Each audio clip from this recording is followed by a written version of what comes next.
बोलो श्री गोवर्धन नाथ की जय। श्याम सुंदर श्री यमुने महारानी जी की जय। श्री वल्लभाधीश की जय। श्री गुसाई जी परम दयाल की जय। श्री गोविंद राय जी प्यारे की जय।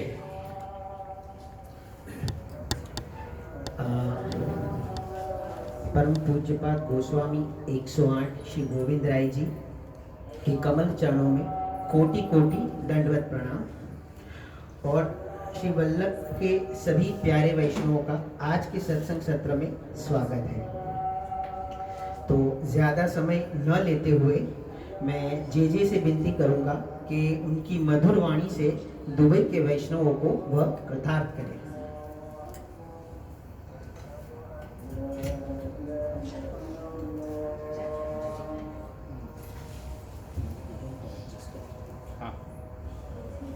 फ्लाइट मोड करें और एक विनती है सभी वैष्णवों से, अपने अपने मोबाइल साइलेंट कर लीजिए।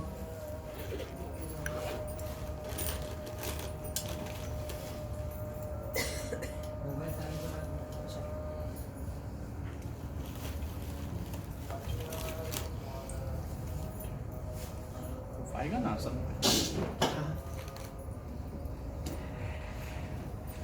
खोलेंगे।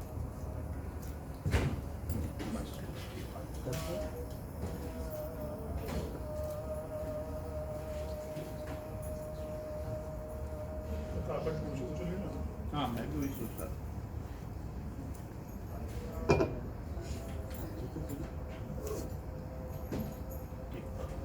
हेलो हेलो,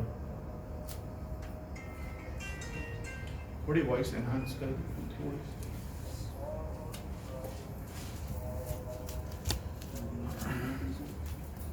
मास्टर वॉल्यूम होगी।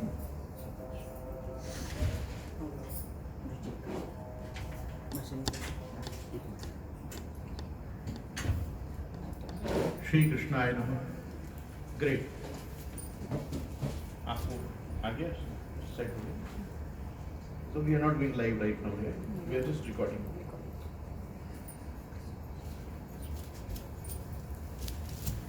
आप लोग जो भी उपस्थित हैं वो घंटा भर का समय लेके तो हैं, थोड़े और आगे आ जाए ताकि और लोग जो भी थोड़ा लेट आए वो थोड़ा और आगे आए।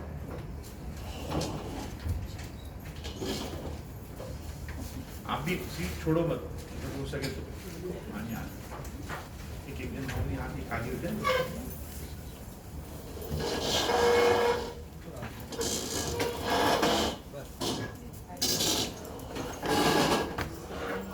मैं उपस्थित सभी लोगों से आग्रह करना चाहूँगा कि सीट्स अगर खाली हो तो ऊपर बैठने का ही आग्रह रखें। थोड़ी थोड़ी देर बाद सब अपना अपना आसन बदलते हैं तो ध्यान यहाँ वहाँ यत्र तत्र हो जाता है।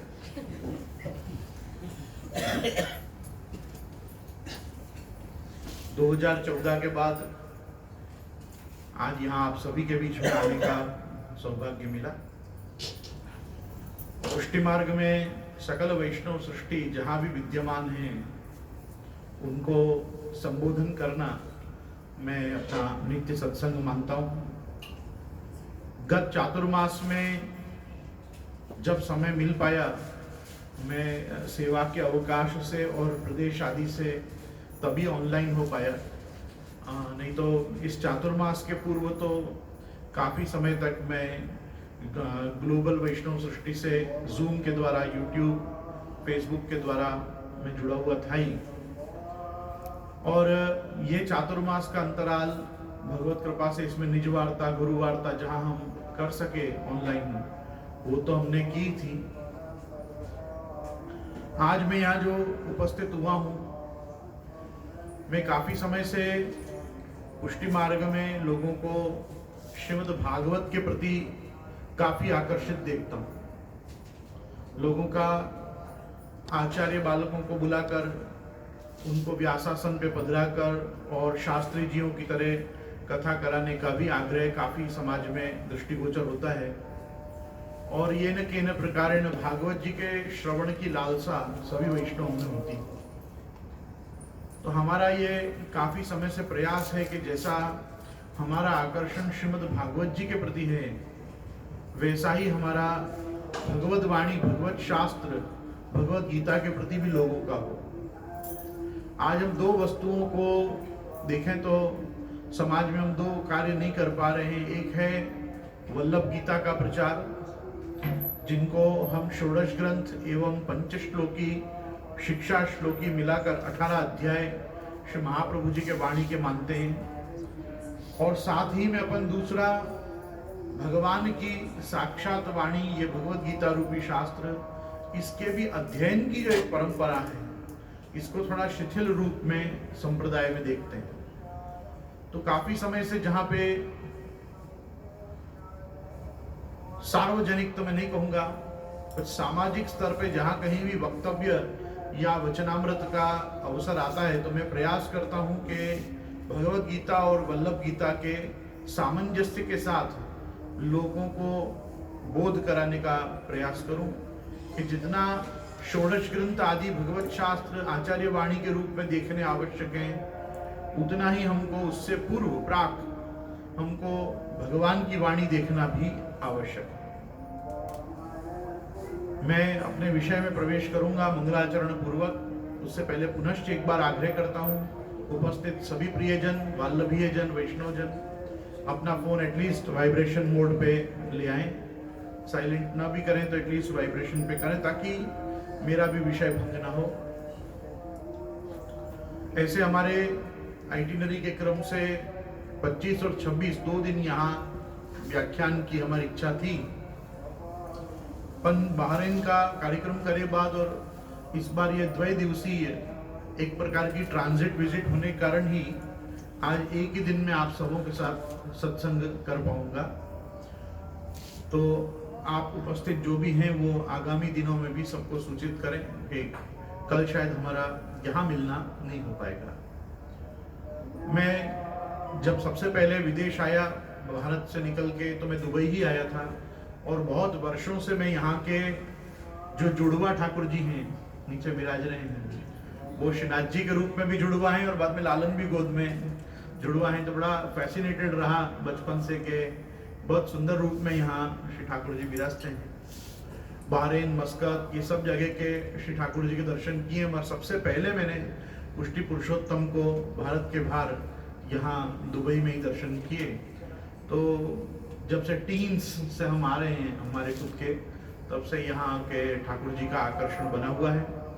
तो यहाँ विराजते श्री गोवर्धनधर श्री नवनीत प्रियालाल लालन की जय करते हुए मैं मंगलाचरण करूंगा। श्री कृष्णाय नमः, श्री गोपीजन वल्लभाय नमः, श्रीमद आचार्य चरण कमलेभ्यो नमः, श्री गुसाई जी परम दयालवे नमः, श्री गुरुभ्यो नमः। संचिन्तयेत् भगवतश्चरणारविन्दं वज्राङ्कुशध्वज सरोरुह लाञ्छनाढ्यम् उत्तुंग रक्त विलसन नख चक्र बाल ज्योत्स्नाभिराहत हृदयांधकारम यक्षौच निस्सत सरित प्रवरोध केन तीर्थेन मूर्धेन अधिकृतेन शिवो ध्यातुर्मनः शमल शैल सुष्ट वज्रम ध्यायेश्चिरं भगवतश्चरणारविन्दम्। मायावाद तमो निरासन पटु श्री लक्ष्मणस्यात्मजा जित्वा राजसभास्तान् बुधवरो वादेषु संख्यावत शुद्धाद्वैत विभाकरम सुखकरम प्रादर्शयन् निर्भयो वेदोद्धार धुरंधरो विजयते श्री वल्लभालय प्रभु। न मंत्रे न तंत्रे न च ज्ञान सिद्धौ न वैकुंठ बुद्धिस्तु वैकुंठ लोके गतिर्विठ्ठलेशे मतिर्विठ्ठलेशे रतिर्विठ्ठलेशे सदा वै ममास्तु। नत्वा श्री वल्लभाचार्यान् पुष्टि मार्गोपदेशकान् विठ्ठलेशान् गुरुन् स्तौमि बालकृष्ण मम प्रभु। श्री कृष्णाय नमः, श्री गुरुभ्यो नमः। महाप्रभु वल्लभाचार्य चरण ने स्वसिद्धांत प्रतिपादन में जो सबसे प्रधान और प्रथम ग्रंथ लिखा, वो ग्रंथ तत्वार्थ दीप निबंध, सप्रकाश तत्वार्थ दीप निबंध के रूप में हमारे साथ विराजता है। हम उनको निबंध ग्रंथ कहते हैं। प्रारंभ प्रधान रूप से निबंध त्रयी में श्रीमद आचार्य चरण ने श्रीमद भागवत जी को गूढ़ार्थ प्रकट करते सुबोधनी का आधार लिखा। महाप्रभु जी की श्रीमद् भागवत जी पे जो प्रधान टीका है, वो प्रधान टीका सबको मालूम है कि वो सुबोधनी नाम से विख्यात है। और वो सुबोधनी को पढ़ने की जो प्रक्रिया है, परंपरा है, उसका प्रारंभ निबंध से होता है। निबंध ग्रंथों को संप्रदाय के आकार ग्रंथ कहा जा सकता है। अभी 4 दिन पूर्व बहरीन में भी मैं वैष्णवों को सत्संग में ये बात बता रहा था कि पुष्टि मार्ग में बहुत ज्यादा लोगों को आकर्षण हुआ है षोडश ग्रंथ का। जिनको भी हुआ है, जो पढ़ते हैं वो सीधे षोडश ग्रंथ पढ़ते हैं। षोडश ग्रंथ श्री महाप्रभु जी के द्वारा लिखी हुई इंडिविजुअल केस फाइल्स हैं। हम उसको सीधी भाषा में कहें तो सर्टन जजमेंट्स हैं कि जो महाप्रभु जी ने किसी वैष्णव की किसी केस, किसी समस्या, किसी प्रॉब्लम पे सॉल्यूशन के रूप में बताया है कि व्हाट पुष्टि मार्ग कैन ऑफर टू देम। तो पुष्टि मार्ग की सॉल्यूशंस की एक गाइड, एक सर्टन सांप्रदायिक प्रेसिडेंस जो पहले घटे हैं, जिनको दृष्टिगोचर किया जा सकता है कि भाई ऐसी अगर किसी को समस्या हो तो उसका क्या समाधान है। और क्योंकि षोडश ग्रंथ की जो अपील है वो दैन दिन मनुष्य के जीवन या दैन दिन वैष्णव सृष्टि के साथ में उठते प्रश्नों को लेकर है, इसलिए ज्यादा लोकप्रियता षोडश ग्रंथ की बनी। दूसरा, जिनके लिए षोडश ग्रंथ लिखे गए हैं, जैसे हम देखें तो 84 वैष्णव में राणा व्यास, बुला मिश्र, गोविंद दुबे सांचोरा, पुरुषोत्तम जोशी सांचोरा, राजा दुबे, माधव दुबे, नरहरि सन्यासी, विष्णुदास छीपा, अच्युतदास सोनोडिया, नारायण दास कायस्थ आदि आदि बहुत सारे हैं भाई। उसमें 15 ग्रंथों में, 16 ग्रंथों में एक श्री यमुनाष्टकम है जो श्री महाप्रभु जी ने स्तवन किया है यमुना जी का, और एक अंतःकरण प्रबोध है जो आप स्वयं को आज्ञा कर रहे हैं, स्वयं के अंतःकरण से आप संवाद स्थापित कर रहे हैं। तो उन 2 ग्रंथों को देख के छोड़े तो समझिए कि 14 वैष्णवों के लिए 14 ग्रंथ तो लिखे ही। अब ये जो सब है ये किसी के प्रश्न हैं और वो प्रश्न का समाधान है। समाधान में भरपूर पुष्टि मार्ग षोडश ग्रंथ में समझाया गया है, ये निर्विवादित है। लेकिन जब हम पूछेंगे महाप्रभु जी से कि महाप्रभु जी आपका सिद्धांत क्या, आपका वेदांत क्या, आपकी शास्त्र की क्या दृष्टि है, शास्त्रीय दृष्टि आपकी क्या है, तो वो शास्त्रीय दृष्टि जो बनती है वो तो केवल और केवल निबंध पढ़ने से होती है। क्योंकि यदि हम पत्रावलंबनम नाम के ग्रंथ को देखें तो वो संप्रदाय का वाद ग्रंथ है। अगर हम उससे इतर, तो आरती के बाद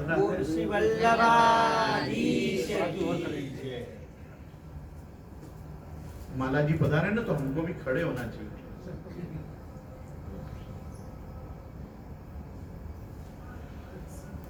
यदि हम पत्रावलंबनम को देखें तो वो एक प्रकार का संप्रदाय का वाद ग्रंथ है।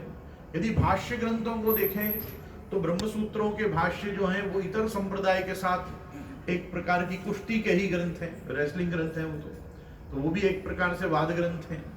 अन्यान्य हम किसी भी ग्रंथ साहित्य को श्री महाप्रभु जी द्वारा विरचित यदि हम देखते हैं तो उनमें एक हमको ये भागवतार्थ निबंध, सर्वनिर्णय निबंध और शास्त्रार्थ निबंध, ये 3 जो निबंध त्रयी हैं, क्या मैं व्युत्क्रम में बोल गया, शास्त्रार्थ, सर्वनिर्णय और भागवतार्थ, ये 3 ही प्रधान वो ग्रंथ हैं कि जिनके आधार पे व्यक्ति एडवांस्ड स्टडी या वल्लभ संप्रदाय में PhD and that too PhD as per on Shrimad Bhagavatam विशेष करके वो लीला का चिंतन कर सकता है। तो वो सुबोधनी का आधार है। और जैसे हम भगवत गीता के अध्ययन की परंपरा को कुछ खास संप्रदाय या संप्रदाय के वैष्णव में नहीं देखते। मैं तो मेरे बाल्यकाल की आपको एक घटना बताऊं तो बचपन में मैंने ऐसे भी वैष्णव देखे हैं जो हमको बोलते थे कि श्रीमद् भागवत महापुराण पुष्टि मार्गी है और भगवत गीता मर्यादा मार्गी है, ऐसा कहते थे। ये भगवत गीता मर्यादा मार्गी ग्रंथ है, भागवत जी जो है वो अपने संप्रदाय का, पुष्टि संप्रदाय का ग्रंथ है। खैर, किसी की अल्पज्ञता के लिए दोष तो हम केवल समय को और इतिहास को ही दे सकते हैं। किसी को अल्प ज्ञान है, कम ज्ञान है, ऐसा नहीं है कि सर्वथा अज्ञान हो। लेकिन मैं तो कहूँगा पुष्टि मार्ग, मर्यादा मार्ग, प्रवाह मार्ग, ये तीनों ही पुष्टि मार्ग में एक्सेप्टेड मार्ग है। पुष्टि जीव भी हैं, प्रवाही जीव भी हैं, मर्यादा जीव भी हैं। ये सबको, इनमें से एक भी जीव का श्री महाप्रभु जी ने बहिष्कार नहीं किया है।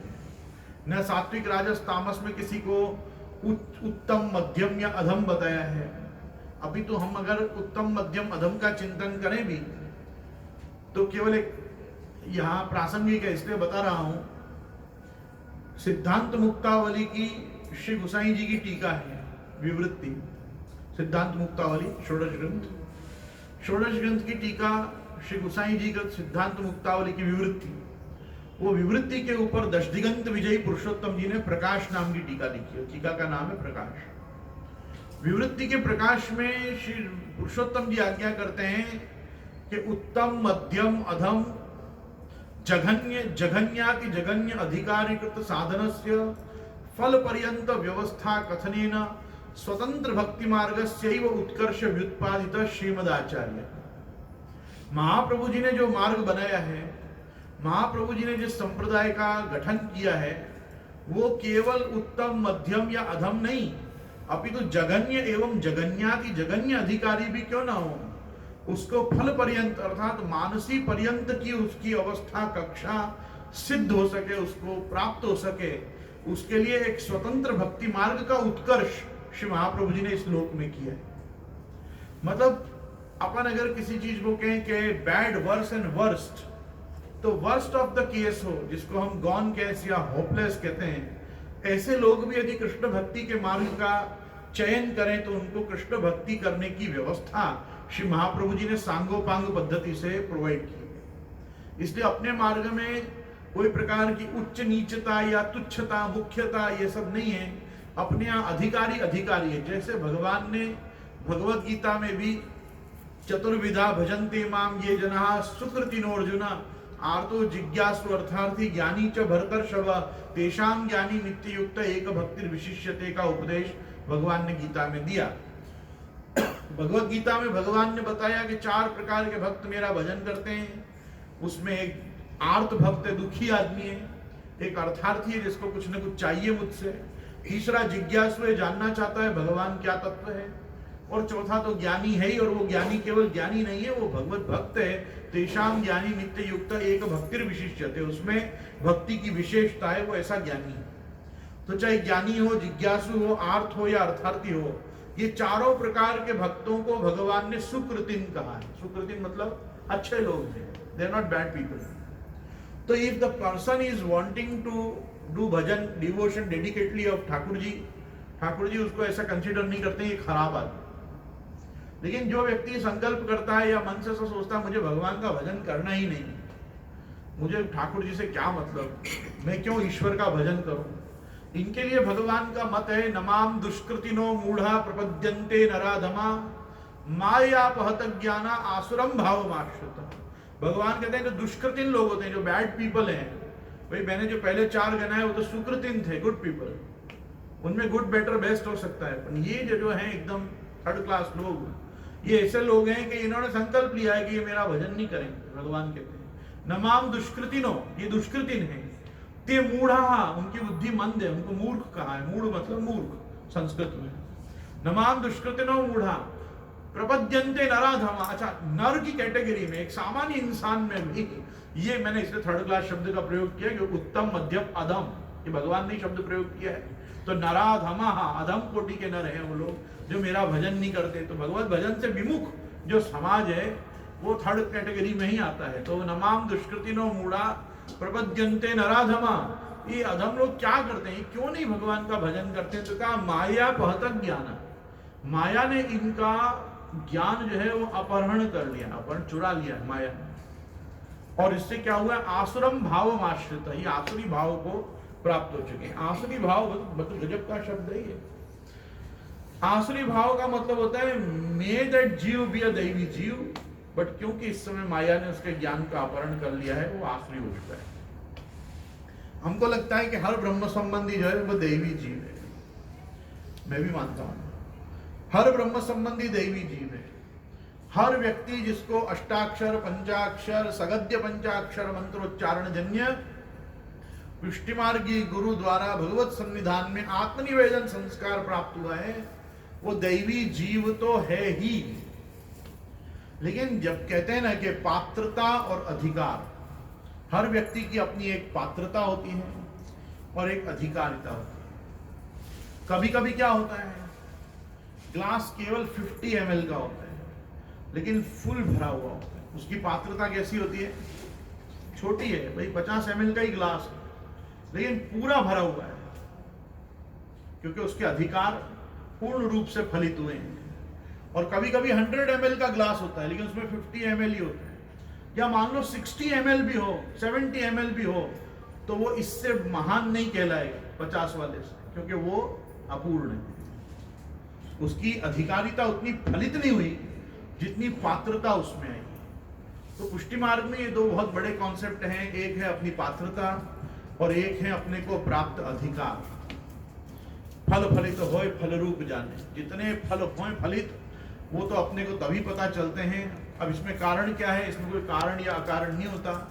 महाप्रभु जी का सिद्धांत है अनुग्रहो पुष्टि मार्गे नियामक इति स्थिति। पुष्टि मार्ग में भगवान का अनुग्रह बहुत बड़ा नियामक है, उसी के नियमन से ये पूरा पुष्टि मार्ग चलता है।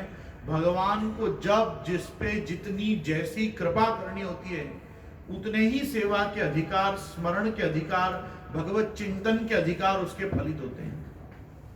पुष्टि मार्ग में सबसे बड़ी उपलब्धि है भगवत सन्मुखता, और पुष्टि मार्ग में सबसे बड़ा अभिशाप है बहिर्मुखता। अपन जब ठाकुर जी से बहिर्मुख होते हैं, थोड़ी बहुत भगवदीयता की बातें मालूम होती हैं, तो अपने को लगता है प्रभु ने विप्रयोग का दान किया है। कोई विप्रयोग नहीं होता है। बहिर्मुख ही होता है, सन्मुख ही होता है। अपन चाहे हाथ पवित्र करने में 2 फूल पिरो में माला में वो पूरी माला ना भी कर सके तो भी अपनी उतनी ही पात्रता, उतने ही अधिकार उस दिन फलित हुए कि अपनी उतनी ही सेवा ठाकुर जी तक पहुंची। पर आप संकल्प ही ले लो कि मेरे जाना ही नहीं है, तो हमारे संस्कृत में तो कहते हैं गच्छन पिपीली को याति योजना नाम शतान्य। चेंटी सोचे कि मैं चलती रहूं तो 100 योजन पार कर जाती। अगच्छन बैनते योपि पदम एकम न गच्छति।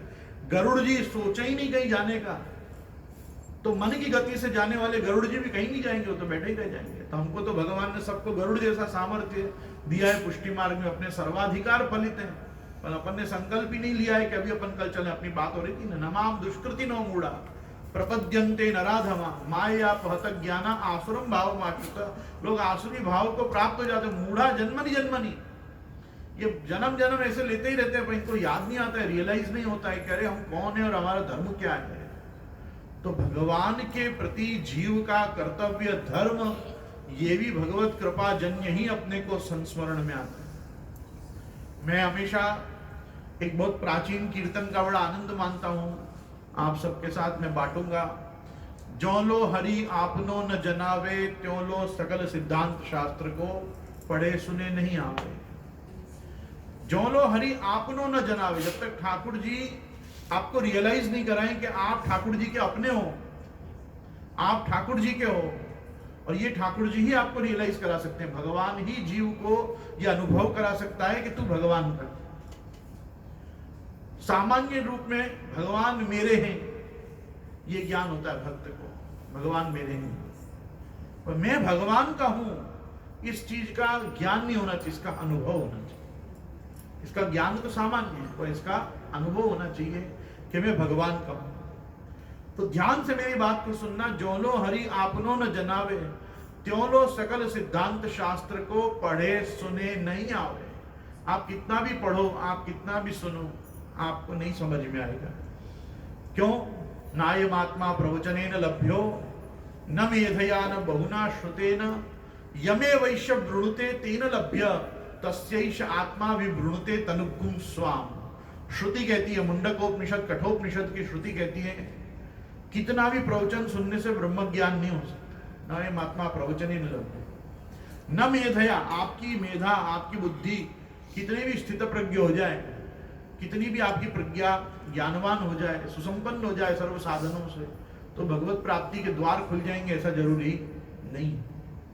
न मेधया न बहुना श्रुतेन, बहुत श्रुतियों का ज्ञान हो जाए, वैदिक साहित्य का भी बहुत ज्ञान हो जाए, या बहुत श्रुतो बहुत ही पंडिता, आपने बहुत प्रवचन सुन लिया और ज्ञान अर्जित कर लिया, तो भी आप पे कृपा हो ऐसा कोई जरूरी नहीं। बहुना श्रुति तो कब होगी कृपा हम पे? यमे वैश्य वृणुते तेन लभ्य।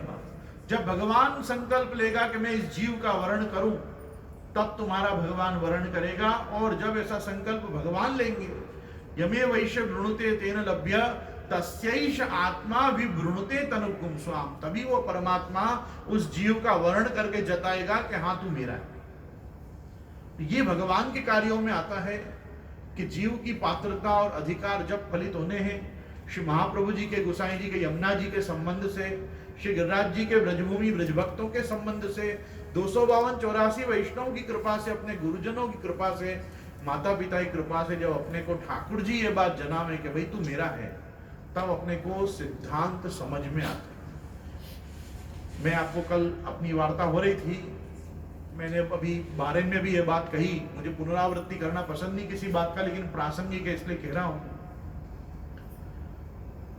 महाभारत में धृतराष्ट्र विदुर जी को पूछते हैं कि हे विदुर, तुम मेरे इतने हित में बोलते हो, राष्ट्र के हित में बोलते हो, धर्म के हित में बोलते हो, कर्तव्य के हित में बोलते हो, राजनीति, कूटनीति, युद्ध नीति, सबसे मेरे हित में बात करते हो, पर मुझे तुम्हारी बात पे विश्वास नहीं होता है। मुझे तुम्हारी बात पे विश्वास नहीं होता है। जब वो ऐसी बात करते हैं तो विदुर जी धृतराष्ट्र कहते हैं कि राजन, स्वल्प पुण्यवताम राजन विश्वासो नहीं बजाएगा। तुम्हारे जिंदगी में इतने पुण्य ही तुमने नहीं किए हैं कि तुमको किसी बात पे विश्वास बैठे। ठाकुर जी पे विश्वास होने के लिए, ठाकुर जी पे विश्वास बैठने के लिए अपन को बहुत पुण्य की राशि अपने अंदर संग्रहित चाहिए, संकलित चाहिए। पहले पुण्य अपने को संपादित करना है, चाहे वो माता पिता की सेवा करके करो, गुरुजनों की सेवा कर करो, गाय की सेवा करके करो, ठाकुर जी की सेवा करके करो, भगवदियों की सेवा करके करो, किसी असहाय की सेवा करके करो। कुछ करोगे ना तो पुण्योपार्जन होगा। धीरे धीरे जब पुण्योपार्जन करते करते करते जब तुम्हारे में ऐसी भावना आएगी कि नहीं ये सब सत्कार्य है, ये सद्धर्म है, ये सन्मार्ग है, तब धीरे धीरे भगवत प्रति भाव विकसित होगा। तो स्वल्प पुण्यवताम राजन विश्वासो नहीं बजाए थे। आज जो लोग अपन देखते हैं ठाकुर जी पे विश्वास नहीं है, ठाकुर जी पे विश्वास नहीं है, उनके जीवन में विश्वास नहीं है, ऐसा नहीं है। उनके जीवन में पुण्यों की संख्या बहुत अल्प है। उन्होंने उतने पुण्य ही संपादित अभी नहीं किए कि उनको उतना विश्वास ठाकुर जी पे बैठे हैं। मैं तो हमेशा कहता हूं कि एक धर्म मार्ग में और विज्ञान में बहुत बड़ा एक फर्क है। भगवान यद्यपि ज्ञान विज्ञान सहितम यज्ञात्वा मोक्ष से अशुभात, भगवान ने तो 7वां अध्याय लिख दिया ज्ञान विज्ञान योग, और वो ज्ञान विज्ञान योग को आगे समझाने के लिए राज विद्या राजगुह्य योग में फिर ज्ञान विज्ञान सहितम सब पदार्थ को वापस अर्जुन को समझाया। बीच में अक्षर ब्रह्म योग समझाया 8वें अध्याय में। तो ज्ञान और विज्ञान दोनों ही परमात्मा के ही एक स्वरूप हैं। लेकिन फिर भी मैं कहूंगा कि where there is faith due to reasoning, it is science. Where there is faith due to reasoning is science. And when you have faith and you have reasoning for that, it is religion. पहले faith है, और faith है ना, इसलिए मेरे पास बहुत सारी reasoning है, तो हम उसको कहते हैं this is spirituality, this is religion, because I have faith in something.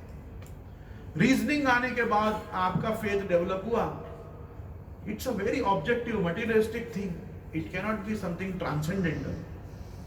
वो ट्रांस की बात ही नहीं है, वो आपके इस लोक से परे कुछ है ही नहीं, सब लौकिक है। हमारी भाषा में क्या कहेंगे, लौकिक है। Indian philosophy is not objective, Indian philosophy is subjective.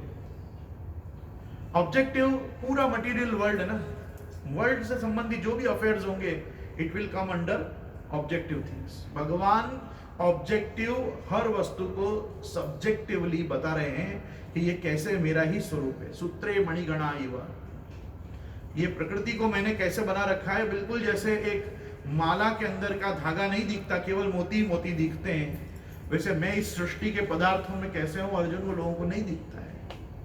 और आज नहीं दिखता है इसलिए वो नहीं बिकता है। नहीं बिकता है कि तात्पर्य उसको कोई खरीदना नहीं चाहता, उसको कोई प्राप्त करना नहीं चाहता, कुछ दे के कुछ लेने को ही खरीदना कहते हैं। उस अर्थ में भगवान को खरीदना कह रहा हूं कि पारिश्रमिक करोगे तो कुछ मिलेगा। सीधी भाषा में कहते हैं सेवा का फल मेवा, सेवा का फल मेवा। यद्यपि भक्त्या संजातया भक्त्या, यूं तो भक्ति का फल भक्ति ही है, भक्ति का कोई तुच्छ लौकिक फल है ही नहीं, लेकिन फिर भी मैं कहूंगा कि सेवा करोगे तो मेवा मिलेगी। लोग पूछते हैं कृपा कब होगी, कृपा तब होगी जब अपन सेवा करेंगे। महाप्रभु जी ने अपने इतने सारे ग्रंथों में तुमको कहीं नहीं कहा भगवान से प्रेम करो। प्रेम का दान भगवान स्वयं करेंगे। आपको कहा सेवा करो, अपने को क्या कहा? सेवा करो। अपन को कहा कृष्ण सेवा सदा कार्य। अपने को कभी ऐसा नहीं कहा कृष्ण प्रेम सदा कार्य, कृष्णासक्ति सदा कार्य, कृष्ण व्यसन सदा कार्य। प्रेम, आसक्ति और वो व्यसन, ये तीन वो सीढ़ी हैं जिनको अपन सेवा के माध्यम से ही चढ़ सकते हैं। तो प्रेम, आसक्ति और व्यसन जो परमात्मा में अपन को सिद्ध करना है, इसका जो आधार है, इन सीढ़ी का जो प्लेटफॉर्म है, वो सेवा धर्म है। इसलिए पुष्टि मार्ग न नाम संकीर्तन का मार्ग है, न ये दान धर्म का मार्ग है, न ये समाज सेवा का मार्ग है, ये भगवत सेवा का सेवा मार्ग है। क्योंकि यहां कृष्ण भक्ति जिनको करनी है, ये इसके द्वार उनके लिए खुले हुए हैं। अब वो कृष्ण भक्ति गाय की भक्ति के रूप में भी होगी, गुरुजनों के भक्ति के रूप में भी होगी, हरि, गुरु, वैष्णव, गौ, ब्राह्मण, दीन, किसी के भी रूप में आपको कृष्ण भक्ति कर सकते हो। पर अपने ध्यान में, अपने ज्ञान में, अपनी भावना में वो सब भगवान के प्रति किए जाने वाला कर्म होना चाहिए। यही भगवान ने हमको गीता जी में बताया, श्रेयो फिर ज्ञानम अभ्यासात् ज्ञानात् ध्यानम विशिष्यते, ध्यानात् कर्म फल त्याग, त्यागात् शांतिरनंतरम। भाई तुम जो कर रहे हो अर्जुन, उसका कर्म फल त्याग मेरे प्रति कर दो। ये तो सर्वाणि कर्माणि मयि संन्यस्य मत्परा अनन्येनैव योगेन माम ध्यायन्त उपासते तेषाम् अहं समुद्धर्ता मृत्यु संसार सागरात् भवामि नचिरात् पार्थम मय्यावेशित चेतसाम। भगवान में आविष्ट चित्त मनुष्य जब भगवत प्रति कोई कर्म करता है, तब वो सेवा बनती है। सेव्य सुख जनिका सा क्रियाया सेवा। सेवा उसको कहते हैं जब अपने सेव्य को सुख हो। अपन को सुख हो तो अपन उसको सेवा थोड़ी कहते हैं। एक मैं आपको बात बताऊं, मैं थोड़े दिन पहले ये बात बहुत सुंदर बता रहा था। अपने यहाँ के पद साहित्य को अपन कहते हैं कीर्तन, मर्यादा मार्ग और इतर संप्रदायों में कहते हैं भजन। भजन में और कीर्तन में क्या फर्क है? भजन आत्मोद्धृति के लिए किया जाता है, अपने लिए अपन भजन करते हैं, अपना भाव विकसित हो। और कीर्तन अपन कीर्ति का गान करते हैं, किसी का यश गाते हैं। अपन यश गाते हैं मतलब आप बॉस की प्रशंसा कब करोगे? बॉस को खुश करने के लिए। जब हम किसी के लिए कुछ करते हैं, तत्सुख का विचार जब होगा, तो वो गाई जाने वाली वस्तु को भजन नहीं कहा जाएगा, कीर्तन कहा जाएगा, क्योंकि हमने उसके लिए किया है। और जब हम अपनी आत्मा को संबोधन करते हैं कि अपन को क्या करना चाहिए, तो अपन भजन करते हैं। अपने यहाँ भजन साहित्य है, कौन सा है?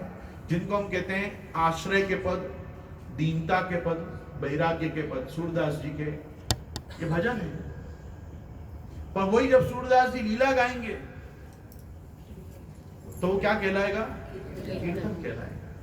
कीर्तन भगवत प्रति होगा, भजन अपने लिए होगा। अपन देखो जप करते हैं, उसको कहते हैं मैं भजन कर रहा हूं। अष्टाक्षर का जप करेंगे तो कहलाएगा क्या? मैं भजन करके आऊं, अभी मैं भजन में व्यस्त हूं। भजन मतलब हम हमारे लिए कर रहे हैं। अब संस्कृत में अगर हम भजन का शब्द ढूंढेंगे कि भजन का क्या मतलब, तो अगेन रूट उसका पाणिनि के हिसाब से निकलेगा सेवा। भज धातु सेवायाम, किसी की सेवा करने को कहा जाता है भजन करना। अच्छा, अब वो भज धातु सेवायाम, अब ये भज धातु सेवायाम से ही, इस भजन शब्द से ही शब्द बनता है भक्ति। क्या बनता है? भक्ति में भी भज धातु का ही प्रयोग है, लेकिन उसमें विशेषता क्या बढ़ जाती है? उसमें तिन प्रत्यय लगता है। भक्ति, तिन प्रत्यय का प्रयोग किया था व्याकरण में, तो एक शब्द बनेगा भक्ति। तिन प्रत्यय का अर्थ होता है प्रेम से किया गया हो, जो सेवा प्रेम से की गई। देखो आपको मालूम है, मानव सेवा, जब व्यक्ति किसी मनुष्य की सेवा करता है, चाहे वो रुग्ण हो, रोगी हो, दरिद्री हो, असहाय हो, अपंग हो, तो वो सेवा का जो कार्य है ना, वो करुणा और दया से जनित होता है। वो आनंद से प्रेरित नहीं होता है। शायद करके आनंद मिलता होगा, और उसका जन्म कहां से होगा? दया और करुणा से होगा। अपन दया और करुणा में आके कृष्ण सेवा नहीं करते। अपन कृष्ण सेवा क्यों करते हैं? आज नंद राय के आनंद भयो, क्योंकि आनंद भयो है तो अपन सेवा करते हैं। तो जब प्रेम से की जाने वाली सेवा भक्ति है, तो भक्ति करना, भक्ति मार्ग में आना, भजन करना, इसका अपने आप का अर्थ बनेगा कुछ प्रभु के लिए करना, ना के लिए अपने लिए करना, क्योंकि अपन भी प्रभु के हैं, अपन भी प्रभु के हैं। ये अपनत्व प्रभु को अपने को जनाना पड़ेगा। जो लो हरि आपनो न जनावे, त्यों लो सकल सिद्धांत शास्त्र को पढ़े सुने नहीं आवे। आप पढ़ो, खूब पढ़ो लिखो सब हो। पढ़ाई लिखाई क्या व्यास जी ने कम की? वेद व्यास जी से ज्यादा कोई पढ़ा लिखा है समाज संसार में? नहीं। मैं आपको ये बात इसलिए कह रहा हूं, संस्कृत साहित्य में एक कहावत है, व्यासोच्चिष्टम जगत सर्वम। ये जगत में जो कुछ दिख रहा है ना, इसका डिस्कशन व्यास जी ने 18 पुराणों में, ब्रह्म सूत्रों में, वेद के विभाजन में, व्यास में, महाभारत में, अपनी कोई ना कोई कृति में हर वस्तु को डिस्कस व्यास ने किया है। झूठा मतलब मुंह से निकला हुआ, व्यास की उक्ति है। ये सब कुछ जो भी कुछ है जगत में हम देख रहे हैं, व्यासोच्चिष्टम जगत सर्वम, वो व्यास जी हैं जिनको सब कुछ पता है, क्योंकि वो भगवान के ज्ञान कला के अवतार है। व्यास जी कैसे हैं? भगवान की ज्ञान कला का अवतार है। 24 अवतारों में से विष्णु के व्यास जी भी एक अवतार है। उन्होंने इतना सब पढ़ा, इतना सब लिखा, उसके बाद व्यास जी को किसी ने पूछा 18 पुराण लिखे बाद आपको निष्कर्ष क्या समझ में आया? क्या पूछा?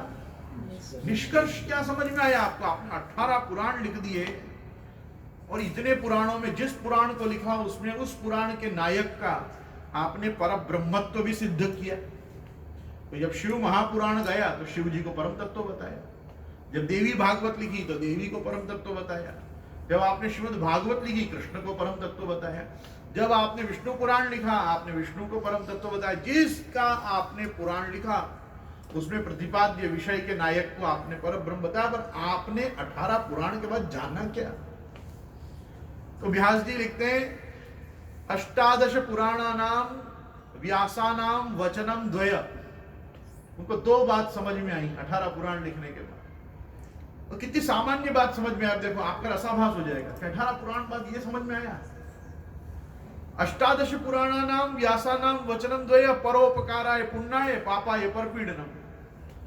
परोपकार करोगे तो पुण्य मिलेगा और किसी को पीड़ा दोगे तो आपको पाप लगेगा। बात किसके विषय की समझ में आई? जीव विषय की समझ में आई घूम फिर के, कि जीव अगर परोपकार करेगा तो उसको पुण्य मिलेगा, और अगर किसी को पर को पीड़ा दोगे तो आपको पाप लगेगा। मतलब 18 पुराण जीव मात्र को पाप और पुण्य के बीच में ही रोलिंग करा रहे हैं।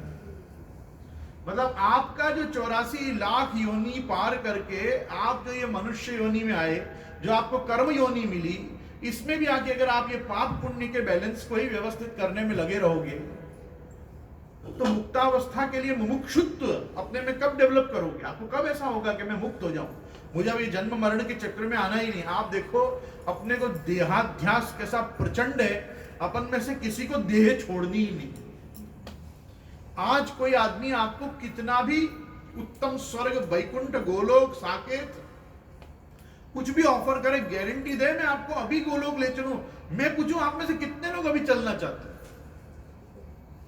कोई देह को छोड़ना ही नहीं चाहता। अपना देहाध्यास इतना प्रचंड है कि अपन बहुत दिनों से यही सोच रहे हैं कि ये देह ही मैं हूं, जबकि वास्तविकता क्या है? देह में मैं हूं, इस देह में मैं हूं, ये गोविंद नामधारी देह में मैं हूं ना। वास्तव में ये देह थोड़ी मैं हूं, पर वास्तविकता क्या है? आत्मा का कोई नाम थोड़ी है। आत्मा तो ममई वांशो जीव लोके जीव भूत सनातन, सनातन तत्व के रूप में प्रतिभाषित ये देह में प्रकटित ये जो आत्मा है, आत्मा का कोई नाम थोड़ी, नाम तो देह का ही है ना। जब कोई व्यक्ति कहेगा गोविंद राय जी महामूर्ख हैं तो मैं गुस्से में देखूंगा, कौन बोला? कोई कहेगा गोविंद राय जी बड़े विद्वान है तो मैं प्रसन्न हो जाऊंगा, हाँ क्या बात, क्योंकि जो बात चल रही है देह की चल रही है, आत्मा की बात कहां चल रही है। पर अपने अंदर जो भी रिएक्शंस आ रहे हैं वो किस चीज के कारण आ रहे हैं? क्योंकि अपन देह से ही बाहर अभी तक नहीं आए हैं। अंतरात्मा की, अंतःकरण की, मन बुद्धि चित्त अहंकार की, ये सब बातें तो यही अपन करते रहते हैं। अपने को ज्ञानी बताने के लिए। वास्तविकता क्या है? सर्दी, गर्मी, भूख, प्यास, अच्छाई, बुराई, खाली पेट, भरा पेट, बस यही वास्तविकता मनुष्य जीवन की है। तो व्यास जी ने भी लिख के दे दिया कि 18 पुराण बाद तुमको 2 बात समझ में आएंगी कि किसी को अच्छा करो